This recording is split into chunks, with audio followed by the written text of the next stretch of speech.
Do you think we could start right here? The words slipped out like silk, touching the dim hallway and settling in the space between them like something forbidden and beautiful.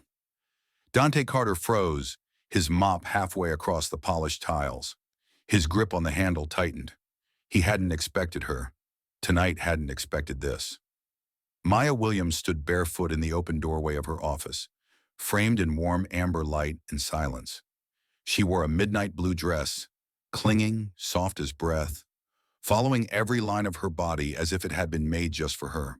The fabric hugged her hips, curved around her waist, and settled softly at her collarbone. 32, a widow, and every inch of her radiated the quiet confidence of a woman who'd been through grief and come out on the bright side stronger, but not unscathed. She leaned against the doorframe, holding the mug between her fingers. Her eyes were tired but open, as if she weren't just seeing him, but choosing him. "I mean it, you know," she said, her voice low and even. "I know it doesn't make sense, but maybe it shouldn't." Dante didn't move. He wasn't sure if he could. She took a step forward, the soft material of her dress swaying with the movement. "You come here every night, silent as breathing. You fix things no one else notices. You clean up messes no one thanks you for. And yet somehow, you see me." He looked away. "I'm not supposed to talk to the tenants. You're not the cleaner today. You're the man who notices what tea I drink and leaves it right outside my door on Thursdays. You remember things. You don't flinch when I fall apart." He swallowed. "That was a mistake. I'm not supposed to be seen." "They were," she interrupted softly, "and you didn't look away. You stood there like I wasn't broken, like you were waiting for me to come back from wherever I'd gone." He blinked. The mop still lay dormant in his hands. "I spend all day giving orders," she went on. "Everyone I talk to wants something from me, through me, or for themselves. But you," she smiled faintly, a little sadly, a little curiously, "you clean up after the world asking for nothing in return. And I wonder when was the last time someone asked you if you wanted anything." Her words weren't flirtatious. They were deeper, closer to something sacred, towards discovery. "I'm just cleaning, Miss Williams," Dante murmured. "Maybe," she said, taking another step. "Or maybe you're the only person in this entire building who isn't lying to himself about who he is." He felt heat rising under his collar. "I need to finish the floor." "You always finish the floor," she said, her voice even quieter now. "But you never stop long enough to become part of the room." He hesitated. The silence felt like it might crack if either of them moved too quickly. "I wasn't sure I had permission," he said. "Well," Maya sighed, "now I do." He nodded slowly once, then went back to his work. The mop glided across the floor with measured grace. Unhurried, not mechanical. Maya watched him for a few more seconds, then disappeared into her office, leaving the door open. Later that night, in his cramped apartment above Macmillan's barbershop, Dante sat on his worn couch. The sounds of the city were muffled by the old windows. He looked at his phone, but didn't open any notifications. Instead, he replayed her voice, the way her dress moved as she leaned into the doorway, the way her words pressed gently into places he'd kept buried. "Do you think we could start right here?" He thought of his mother's voice again. "There are people who see your back, and there are people who see your eyes. Know the difference, our son." And today Maya had looked him in the eye. The next evening, Dante arrived at 9 Key as usual. Same cart, same uniform, same unspoken routine. But as he approached the service corridor, he paused. Her door was open again. Inside, the light was warm, and on the table were 2 cups of tea steaming like an invitation. This time, he did not pass by. Dante stepped into the light, like a man stepping over an invisible line. The soft thud of his boots on the marble tiles echoed faintly behind him, but the corridor no longer felt like a corridor of power. It felt like the pause between 2 breaths. In Maya's office, the lights were dimmed enough to leave the corners in shadow, warm enough to soften the gleam of the glass conference table. On the table by the window, the 2 cups sat side by side. A sugar cube floated lazily in one, the way he liked it. "I wasn't sure you'd come," Maya said quietly. Her back was turned as she adjusted the blinds. She wore another form-fitting dress, this one slate gray, with sleeves that brushed her wrists and a neckline that allowed for softness without apology. Her hair was down tonight, falling over one shoulder in a way that made her look less like a CEO and more like a woman trying to remember what it was like to just be. I wasn't sure either, Dante admitted. But you're here, he nodded. Yes, I'm here. She handed him the tea. Their fingers didn't touch, but something still passed between them, something wordless and softly charged. They sat silently for a moment, sipping their tea. From the 25th floor, Boston looked peaceful, a field of stars scattered across dark streets and lit windows. But time moved differently in this room. Maya sat on the edge of her desk. Don't you ever get tired of pretending you're not in a room? He looked up, surprised. What do you mean?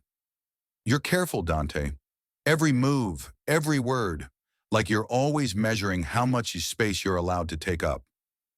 He said nothing. I can see it. She went on about how he waited for the elevators to empty before he got on, how he held his breath when interns passed by, like he'd already been told he wasn't wanted here, and now he was just trying not to be reminded of it again. Dante sighed softly, calming himself. I learned it was easier this way. For whom? She asked. He finally looked at her. For everyone? Maya swirled her teacup gently. What about you? I don't make waves, she tilted her head. But you do. Dante looked down. I didn't come up here to talk about myself. Yes, you did, she said, her voice kind. You just didn't know it yet. He drank his tea in one long gulp, then set his cup carefully on the coaster. I don't know what this is, he said. I don't know either, but it's dangerous. Her smile faded, replaced by something more serious. Because I am who I am, or because of what people might say about you? He didn't answer. Maya stood slowly, walking to the window, her reflection blurred in the glass. When my husband died, she said, people started treating me like glass. Fragile, beautiful, silent. But you're the first person who's ever looked at me like I'm still whole. Dante shifted. I don't want to be a project. You're not a project. I don't want pity or curiosity or lies. I want the truth. He looked at her sharply. She turned to face him, her arms folded softly across her chest. Then stay a little longer. Let's just be two people in a room. No uniforms, no business cards, no rules. He hesitated, then nodded once. She walked over to the side table and picked up a small black speaker. With a flick of her wrist, soft jazz filled the room like a cold train, slow and languid. It curled around them like smoke. I never thought I'd dance again, she said, almost under her breath. Dante raised an eyebrow. I didn't think you were a dancer. I'm not a dancer, she smiled, walking back toward him. But I remember how it's done. There was no invitation in her gesture, no demand in her eyes, just a woman standing before a man, both tired of being taken for something they weren't. He took her hand. Her skin was warm. They moved slowly, barely moving, just swaying to the beat as the music pulsed softly from the speaker. It wasn't so much a dance as an agreement to be present, not to cower, not to apologize. You know, it doesn't change anything outside this room, Dante said quietly. I know there will be whispers, looks, maybe worse. She didn't flinch. Let them watch. I don't belong in your world, Maya. She came closer, her cheek brushing his shoulder. Then maybe it's time for me to enter yours. The song ended, but no one moved. Outside, the city flickered and breathed. Inside, they stood in the silence that follows truth. A silence that is not empty, but full. Maya finally pulled away, her eyes soft but clear. This is not a trap. I know. I'm not asking for anything. I know. She smiled. But if you ever want anything, Dante met her gaze. I'd like it to start here. She nodded. And this time, she was the one who left first. Back to her desk, back to her world. But the door remained open. And Dante, for the first time in years, let it stay that way. The next few nights passed without routine, but not without rhythm. Dante still showed up shortly before 9. Same cart, same uniform, but now there was something new underneath. An awareness of her, of himself, of how the world around them had not changed, but something between them had. He didn't always stop at her office. Sometimes he'd just walk past, letting the flickering light of her doorway brush his shoulder. Sometimes he'd leave a cup of tea on the ledge. And sometimes, like Thursday, she'd be waiting for him, barefoot, dressed softly and shaped to her body. 2 cups already poured. They didn't talk about what they were doing. They didn't name it. Because labels created expectations, and expectations created consequences. But rumors, as they do in office buildings, began to stretch and twist. On Monday morning, a junior copywriter posted a blurry image to the company Slack. It was grainy, taken from the far end of the hallway, but unmistakable. Dante standing in the soft light of Maya's office, handing her something. Maybe tea, maybe nothing. The caption read, "Looks like CEO Williams has a new outside consultant." By lunchtime, the post was gone, but not before it was screenshotted. By Thursday, whispers filled the break room. On Friday, HR asked for a quick chat with Maya. She sat across from the CEO, legs crossed, her expression unreadable. There were observations, the woman said carefully. Comments about professional boundaries with technical staff. "Are they concerned about the tea or the color of their skin?" Maya said coolly. The woman blinked. "I don't think that's the right way to phrase it. Then maybe you haven't been listening closely enough." Maya wasn't waiting at the door that night. The office was dark. The tea was cold. Dante stood in the hallway for a long time, hesitating. He didn't knock. He didn't call. He just set his cup down carefully and walked away.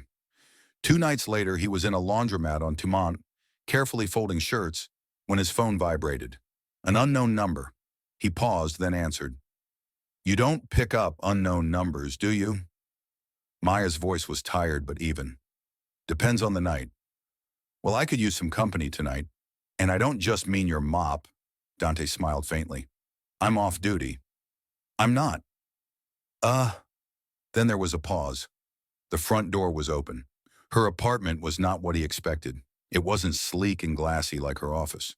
It was warm and lived in, with books piled high on the tables and half-burnt candles. The sofa was soft, the kind that swallowed you up when you sat down. A half-finished painting leaned against the wall, swirls of blue and rust across the canvas. She was wearing leggings and a long, loose t-shirt, her hair pulled back into a loose bun. No makeup, no audience. "I didn't think you'd come," she said, quieter than usual. "I didn't think you'd ask," he said, walking in. She gestured toward the coffee table, where 2 takeout containers sat. "I didn't know what you liked, so I guessed." Guessed correctly. They ate on the floor, their backs to the sofa, their knees pressed together. They spoke little. The only sound was the occasional thud of noodles on chopsticks. The low hum of Miles Davis's music played softly in the background. Maya broke the silence. "They call you a charity project." Dante looked up slowly. "Someone in the office." Not to my face, of course, but often enough that it had gotten to me. He didn't flinch. It wasn't new, but it wasn't normal. He set his container down. "You don't need to protect me." "I'm not protecting you," she said. "I'm protecting us. Whatever us means." He met her gaze. "They don't see me, Maya. They see what I meant to you. And they're afraid of that." He chuckled humorlessly. "They should be afraid." Maya reached for the bottle of wine on the floor next to her, poured them both a glass. "I've spent my entire career being polished, edgy, controlled, not because I wanted to impress anyone, but because if I weren't, I'd be replaced by someone who smiles more and costs less." She handed him the glass. "But you make me forget the show." He took the glass, studying the color. "And what do I make you remember?" She looked at him, fixedly. "That I'm still allowed to want things just because they feel good. Not strategic, not smart, just right." He drank. "It's dangerous to remember that. I'm tired of living safely." They didn't kiss that night. There was no climax. Just 2 people side by side on a floor. Neither of them planned to share. At midnight, he got up to leave. "See you tomorrow," she said as he reached the door. He paused. "See you?" Her smile was tired, but there. "It depends. Will you let yourself be seen again?" He didn't answer. But this time, he didn't close the door behind him. But Maya lingered in her office a little longer that night, not working, just sitting there, listening to the hum of the city and the faint, fading echo of a man's voice that spoke as if he, too, knew loneliness. And maybe you felt that way, too. If this moment stirred something in you, give it a like. Sometimes stories like this deserve to be shared. But Maya had no words for what she felt, only the echo of his voice, still soft in her ears. The next morning began with rain, soft and steady and unrelenting. The Boston streets glittered under a silver sky, and traffic moved like tired ants in a drizzle. Dante stood under the awning of a hardware store on Washington Street, coffee in hand, waiting for a delivery truck that was already 35 minutes late. But he wasn't thinking about the invoices in his pocket. They were still in her living room, still on that floor, next to the unfinished painting, and the woman who hadn't blinked while the world had thrown knives at them both. She hadn't asked for anything. Not a promise, not a name, not even clarity, but something in the way she looked at him, barefoot in a paint-stained t-shirt, as if he weren't a mistake, but maybe the beginning of something she didn't realize she needed. Delayed. His phone vibrated in his pocket. It was a text. Maya. No tea today. I have dinner with the board. Wish me luck with the wolves. He smiled, thumb hovering over the answer. Dante. Don't let them taste your mercy or your wine. 3 dots appeared, then disappeared, then returned. Maya. So you're thinking of me. He stared at the screen for a long moment, then put the phone back in his pocket. The truck finally pulled up. Time to work. The building felt different, colder by evening. Not because she wasn't there, but because she should have been. Dante moved through the floors with a practiced rhythm. Restrooms, conference rooms, hallways. But when he reached the executive floor, he stopped outside her office. The door was closed, but a faint light glowed from underneath. She hadn't mentioned coming back. He knocked once, there was no answer. Inside, the room was empty, warm, and still smelled faintly of lavender and paper. A shawl lay across the back of her chair, as if she'd left in a hurry. On her desk, a yellow sticky note in scrawl. Friday couldn't come fast enough. Dante read it twice, then tucked it under the edge of her keyboard where no one else could see. Then he left. Friday had come, and with her, a storm. At 10:37 a.m., an anonymous email was posted to the company's internal mailing list. Subject: Who cleans up after Maya? Attached was a screenshot from Slack from earlier in the week.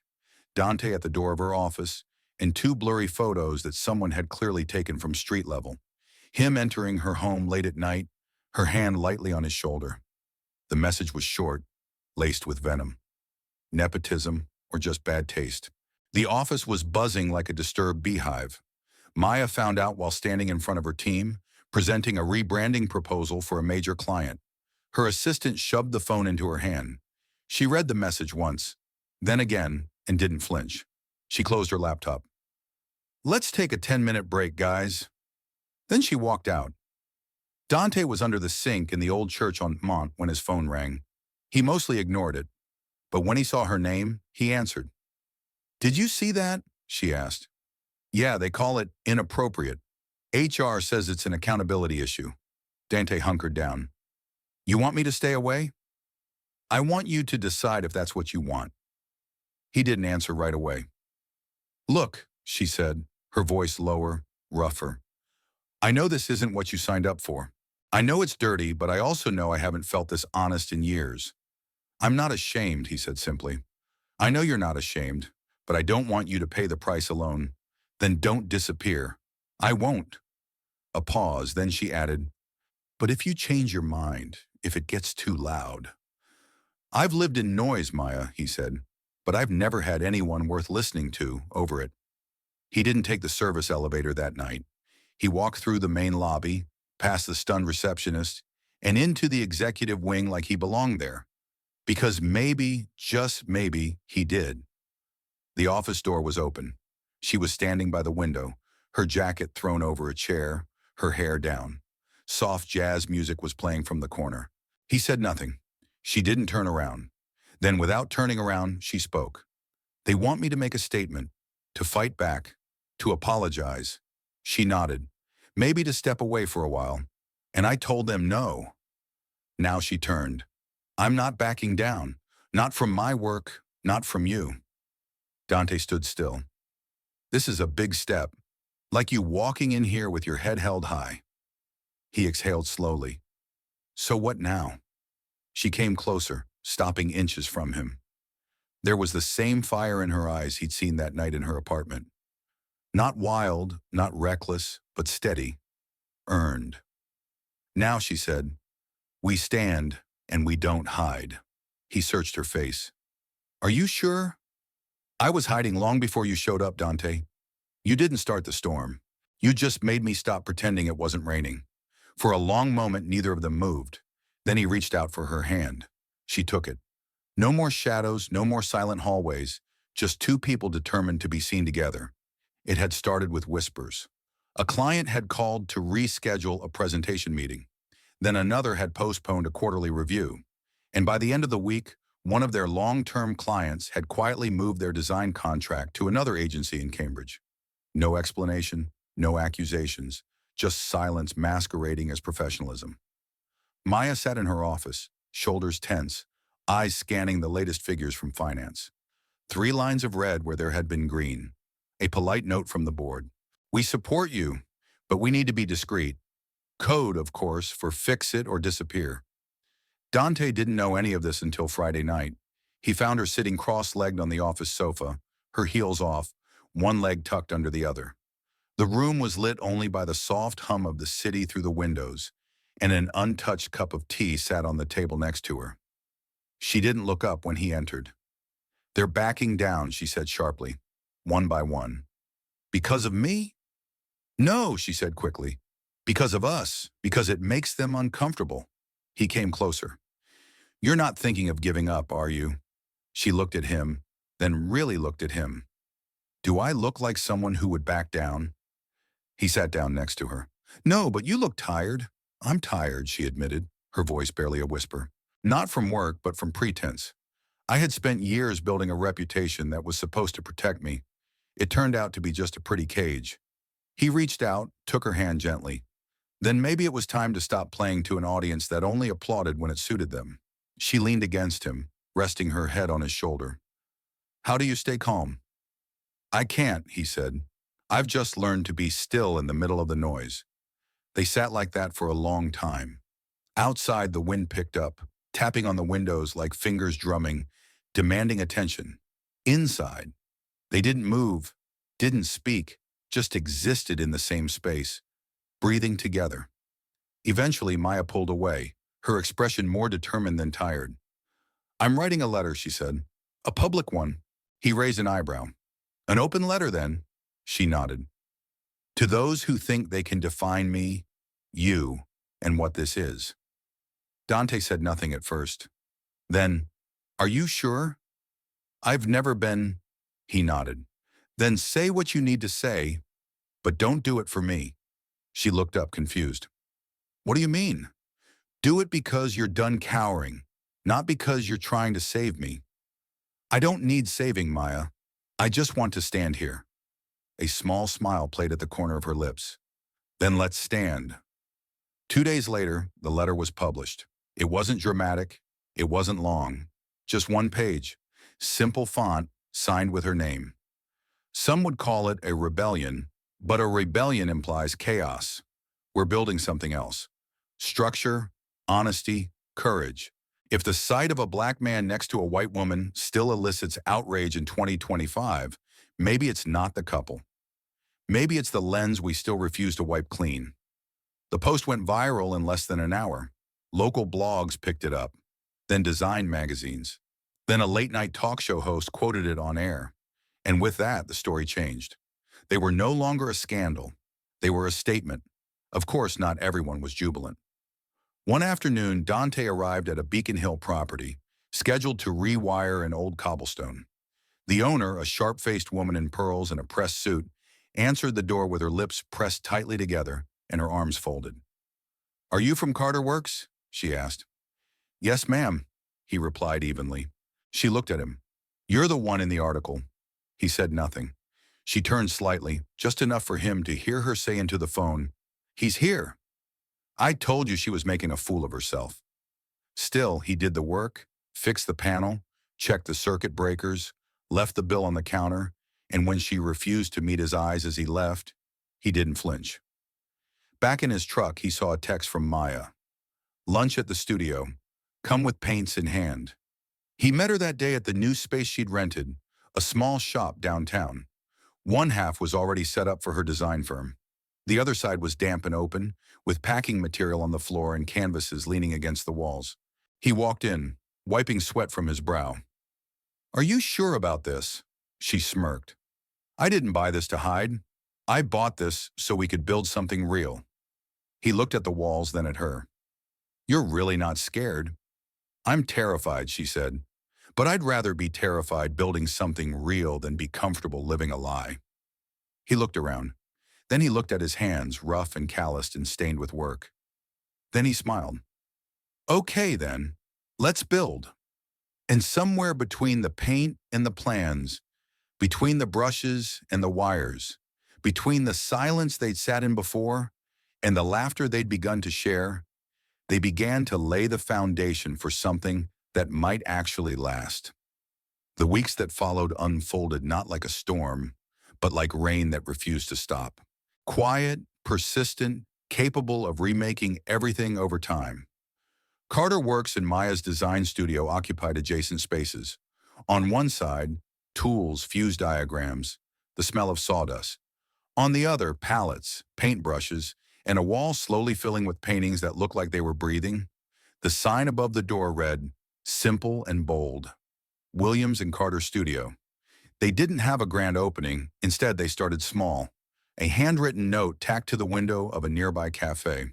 A message quietly posted to Maya's Instagram. Saturday Makeover Day. Free minor repairs for seniors, veterans, and single parents. No questions asked. Come with or without a story, just show up. 5 people showed up the first Saturday. By the third weekend, they had a line. Dante brought 2 of his old friends and students, Devin and Jalen Young. Sharp-tongued, eager to do real work that mattered. Maya taught them to hold a paintbrush the same way she'd learned to hold a broken heart.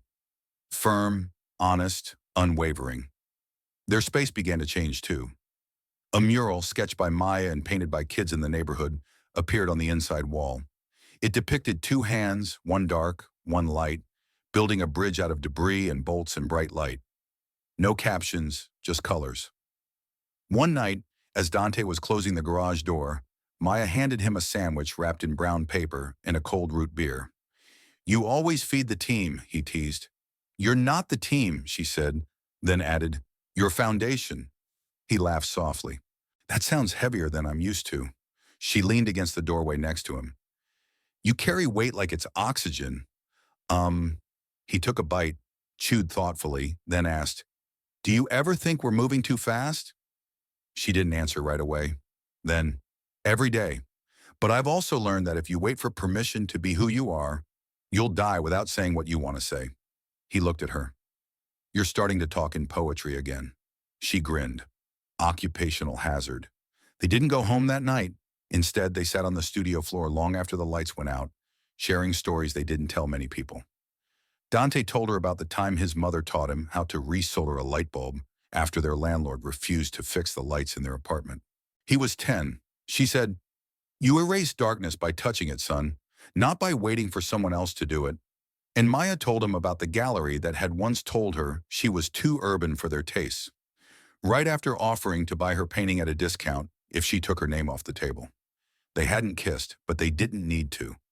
Sometimes intimacy was just sitting close enough to hear the other person breathe, not needing to fill the space with anything but presence. The next morning brought a new problem. An anonymous letter sent to the local press, with a copy to the city's business register and Maya's board of directors. It contained photographs of Maya and Dante in front of a mural. In one, he was holding a drill. In another, she was painting with children. The tone was not cruel, but it was sharp.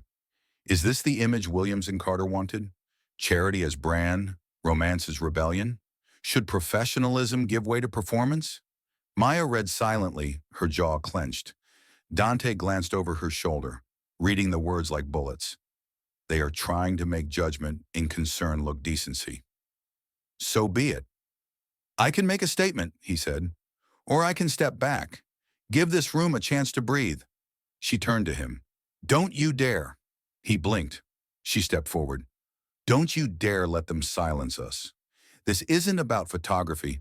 This is about people who have built their comfort on watching others stay small. You said you didn't need saving. Okay, neither do I, but I do need a partnership.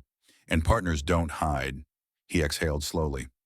Okay then, what are we going to do? We're going to paint louder, she said. They responded the only way they knew how. The next day of renovations, they opened the gates and invited a reporter from a local nonprofit podcast. Maya was straightforward. Dante wasn't trying to impress. They talked about work, kids, renovations, stories. And when the host asked what made them different from every other business downtown, Maya said, "We don't build for applause. We build because people deserve to feel safe where they live and be seen where they are." The story aired this Sunday. It wasn't explosive, but it was enough. Enough for a woman from Roxbury to write a handwritten letter thanking them for fixing her mother's heater. Enough for a retired mechanic to bring home a box of tools he hadn't touched since his hand started shaking. Enough for 3 kids from the neighborhood to show up every Saturday night, asking for help fixing things. That night, as Dante turned out the lights and Maya gathered up her paintbrushes, she asked quietly, "Are you still afraid?" He hadn't lied. Yes. Of what? How important is it? How much will it cost? Who might we lose? She nodded, then came over and rested her forehead on his chest. But we won't lose each other, she whispered. And he believed her. Not because she promised, but because every day she kept choosing to stay. And so did he. The next chapter was already writing itself. With every brushstroke, every bolt, every breath, they refused to be silent. The storm came not with thunder, but with a name, Walter Crenshaw. The first time Maya heard that name, she was standing at the sink in the studio, washing paint from her fingers, watching the colors blend like memories. Dante walked in from the back office, a file in his hand, his face unreadable. "We have company," he said simply. "Walter Crenshaw, real estate mogul, owner of the Carter Works building and half the block around it." Maya raised an eyebrow.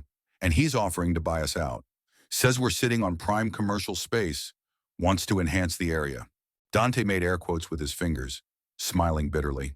"Offered a generous compensation package for breaking the lease early." She slowly wiped her hands. "Why now?" "He says it's an expansion," Dante said. But I dug deeper. He'd been quietly buying up black-owned businesses on this street for the past year. Our success had made us visible, and now we were inconvenient. Maya turned to the window. Outside, the mural glowed in the evening light. Children had drawn tiny stars between 2 hands on the wall. She whispered, "He wants to paint over us." Dante stood next to her. "Unless we let him." The next day, Walter arrived in person. Tall, well-groomed, white. He wore an expensive suit, an easy smile on his face.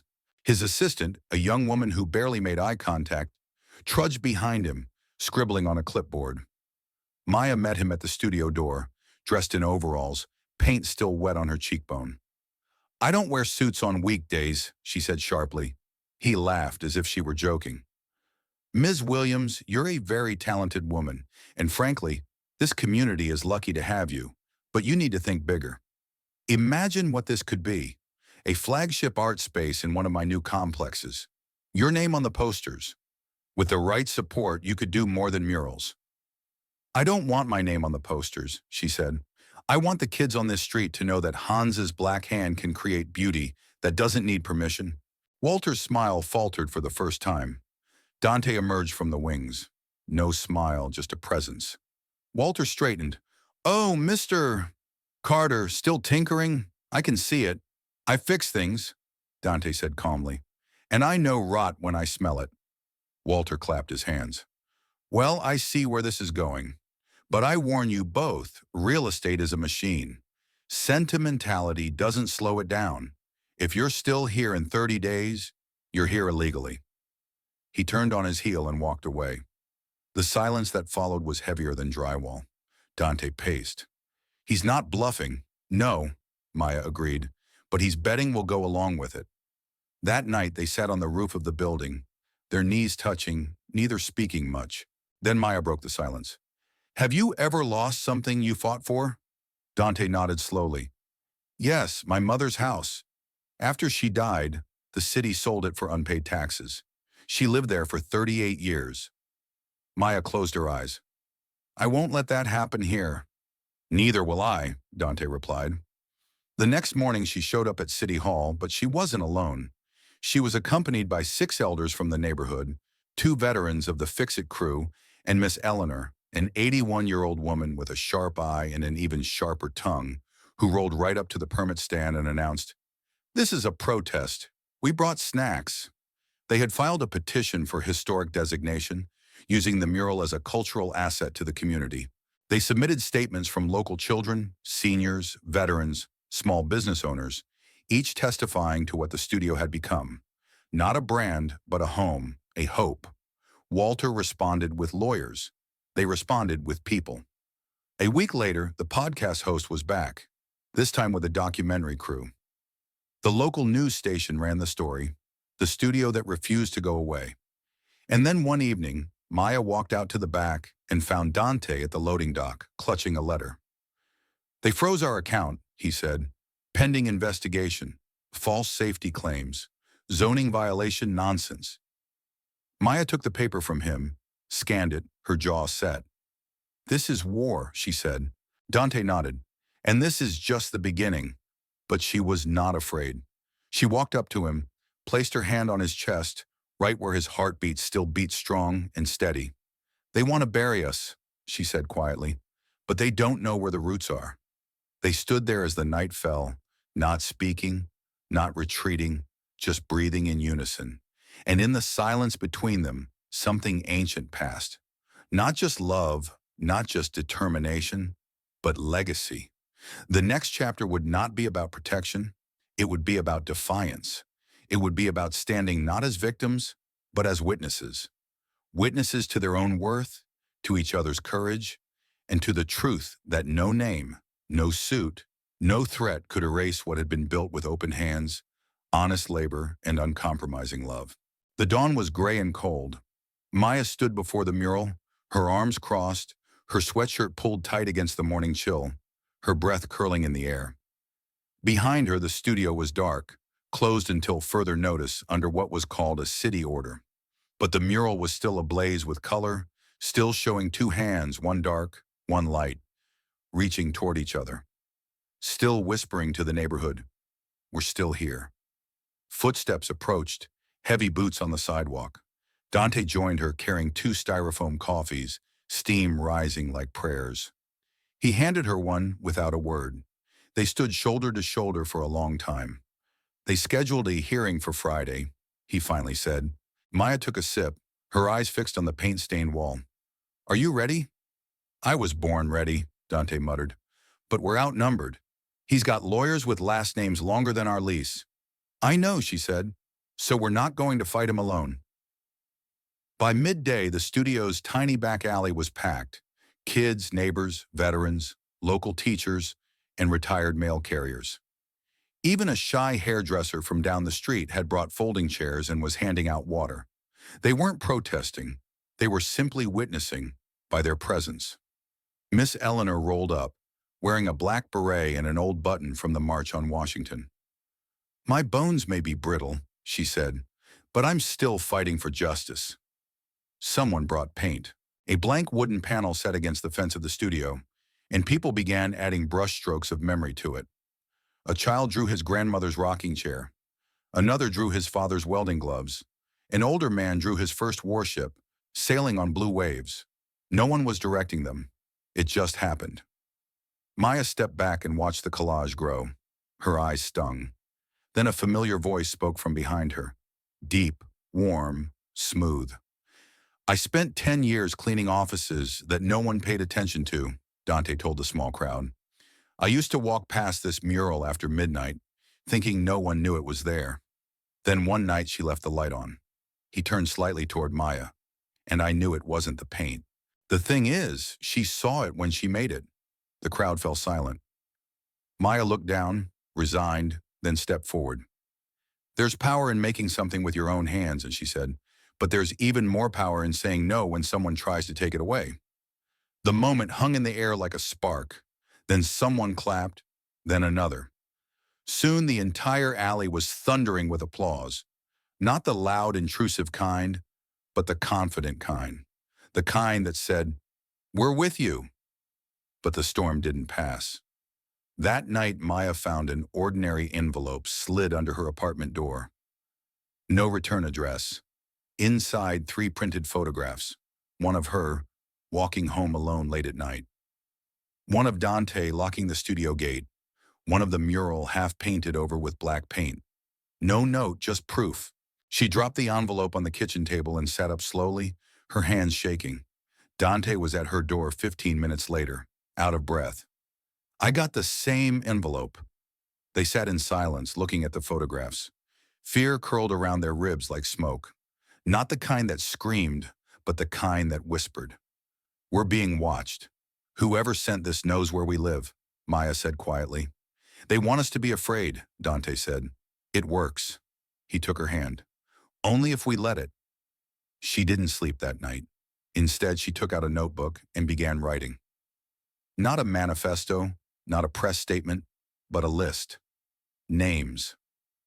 Every person who had ever walked through the studio doors, every child who had painted, every elder who had taught, every laugh that had echoed within those walls. She filled the pages, and by dawn her arms ached. But her fear had subsided. It was a cold Friday. The city hearing was held in a gray-walled municipal building with fluorescent lights. Walter Crenshaw arrived with a posse of lawyers in identical suits, looking smug and rested. Maya and Dante walked in without lawyers, just with people. Miss Eleanor was pumped into the front row. The children sat in the back, fidgeting, dressed in their best. One clutched a crumpled mural drawing. The hearing began. Walter's lawyer spoke first. Well-groomed, composed. "This property has commercial potential. Our client's proposal will create jobs, increase tax revenue, and enhance the economy of the area." It was Maya's turn. She stood up. There was no podium, no papers, just her voice. "I don't have slides or spreadsheets," she said, "but I do have stories." And then, one by one, people stood beside her. Veterans who had found community again, a teenager who had stayed home through art classes, a mother who said her autistic child had finally started talking during music class. Each voice built on the last, like a tide. When it was over, the room was silent. Even Walter seemed smaller. The council had withdrawn. They would announce their decision on Monday, on the street. As the crowd spilled out onto the sidewalk, Maya took a deep breath. "We're here," she said. Dante nodded. "We always are." She looked at him, the sunlight on his jaw, and for a split second she forgot about the mural, the trial, the photographs. She just saw him. And in that quiet pause between the chaos, she whispered, "Thank you for not leaving." He smiled. That wasn't an option. But as they turned to leave, neither of them noticed the man across the street. Dark coat, phone pressed to his ear, watching them, not smiling. Because some storms never end. They just pause, waiting. It had rained this weekend, a soft, pouring rain that cast a hush over the city. Maya sat by the window of her apartment, one hand wrapped around her mug of cold coffee, the other slowly tracing circles in the condensation gathering on the glass. Her eyes weren't on the street below. They were facing inward, toward the man across the street, the one she hadn't noticed until it was too late. Dante had seen him later on security footage, standing half-hidden beneath a city bus stop, holding his phone, watching the crowd, watching her. "You think he works for Crenshaw?" she had asked. Dante didn't answer right away. He just nodded once, his eyes narrowed. He wasn't the kind of man to lose gracefully. Sunday had brought a thunderstorm, the kind that rumbled low and long, shaking the floorboards and making her mother's light bulbs flicker once, twice. She stared at the wall of her living room, where the photographs from the envelope were now pinned side by side like unwanted trophies. You don't scare me, she whispered out loud, but her voice was breaking a little at the end. And in the silence that followed, her phone rang. An unknown number. She hesitated, then answered, Ms. Williams. The voice was male, clear. This is Officer Howard of the Ninth Precinct. I need to ask you some questions about the incident involving Mr. Dante Lee. Maya sat up straight. What happened? He was taken into custody for questioning, the officer said. There was a disturbance at a construction site. We need someone to confirm his identity and vouch for his whereabouts. I'm coming, she said quickly, already grabbing her coat. At the station, fluorescent lights hummed overhead as she sat across from a tired sergeant who looked like he hadn't slept in days. They said there was an incident, Maya said breathlessly. Where is he? Room 3, the sergeant said, barely looking up. But just so you know, there are no formal charges yet. This is a misunderstanding. Maya's heels echoed off the tiled hallway as she walked. When the door to room 3 opened, she saw him, Dante, sitting behind a steel desk. His hands were clasped, his brows drawn together, not in fear but in slow, controlled anger. Maya, he said quietly, her chest tightening. She rushed toward him. What happened? Some guy said I threatened him, Dante said, clenching his jaw. He was spray painting the side of our building black. I told him to stop. He came at me first. I didn't even hit him, but they arrested you. He said I looked menacing. The words hung in the air like venom. Maya's face froze. You're being set up, she whispered. Crenshaw's pulling the strings. Then he looked at her, his eyes sharp. That man by the mural, he wasn't just watching us. He was coordinating. We need help, Maya said. Outside help. They got it the next morning. Mr. Raymond Argerin, an aging civil rights lawyer, semi-retired, but with a stubbornness greater than his suit, showed up at Mom's studio unannounced. He wore a brown fedora and carried a copy of the city charter. I heard about your mural, he said, and about Crenshaw, and about Dante getting arrested. Maya blinked. Did you hear? Miss Williams, injustice spreads faster than the morning paper in this town. He walked in as if he'd always belonged there. He glanced around the room, nodded once. You've got the attention of the city council. Now it's time to remind them of their own laws. Argerin filed suit that same day. Destruction of government property, racially motivated intimidation, violation of civil liberties. His papers dropped like a bomb. And just like that, Crenshaw's team began to scurry. But it wasn't over. That night, Maya received another letter. This one wasn't anonymous. It was typed, sealed with official letterhead, a real estate acquisition firm. Dear Ms. Williams, our client wishes to submit a final offer on property located at 116 South Holston Street. Generous amount, expedited processing, no legal hassles. Consider this a courtesy. No threats, only precision, only pressure. The kind that uses no fists, only erasers. She looked at the number on the page. It would pay off her student loans, her mother's medical bills, provide her with years of comfort, but it would mean silence. She folded the letter carefully and dropped it in the trash. They don't know me, she said, and then she saw it in her window. Someone across the street was watching again, but this time she didn't flinch. She picked up her phone and dialed Dante. Free? She asked. Always, he said. Then meet me at the mural. It's time to show the city who we really are. That night, under the dim light of the fairy lights, paintbrush in hand, Maya repainted the parts of the mural that had been ruined, not erased but transformed. She turned the black spray paint into silhouettes, into shadows, into contrast that made the light shine even brighter. Dante stood next to her, rolling the paint along the border. This is war, he said. Not war, Maya said. Return. And people gathered around them, first quietly, then singing, a low hum that became full voices. Old church melodies, songs of freedom. Someone brought a guitar. Someone else beat a bucket like a drum. By midnight, the fresco was shining again, brighter, bolder, and from the shadows the observer had quietly disappeared, because some things can be intimidated.